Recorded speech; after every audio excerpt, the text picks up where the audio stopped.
này thì như có ở bên mà để cho cả đi ra tao đi lụa đó đủ rồi nè bây giờ có khâu là mà nào vậy nè ở đâu có bàn lưỡi lại có ốp rồi ha có quan nào cho cả cho hơi cho mà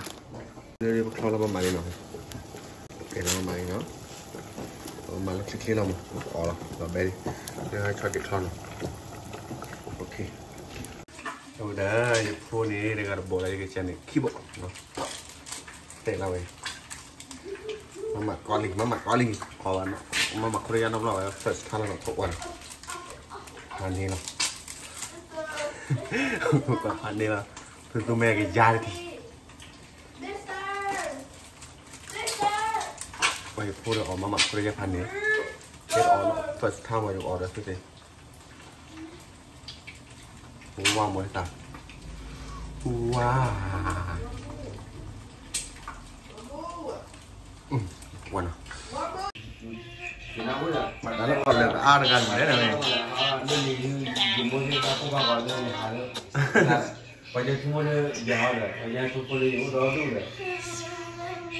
thế là ở đây là hạt lót khỏi này wow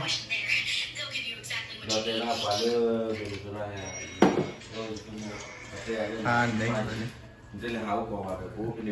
ở đây nhớ đây là đứa này nhớ đứa mình sẽ được order được bảo quản là ở đây các người chưa là cái cửa lao đó rồi cái cửa lao à cái cửa lao ta cứ cái đó cứ khai ra để cứ bảo cứ vào họ đó ở đây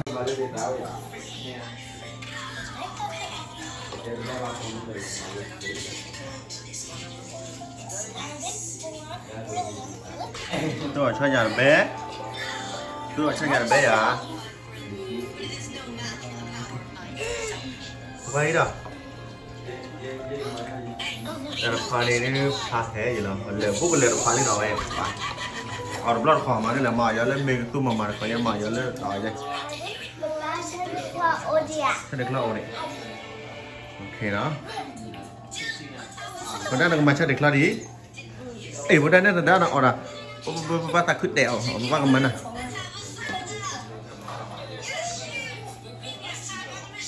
mình được nè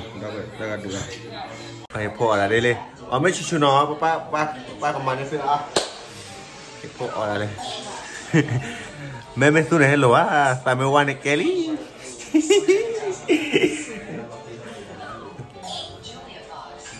mà này ta ở cái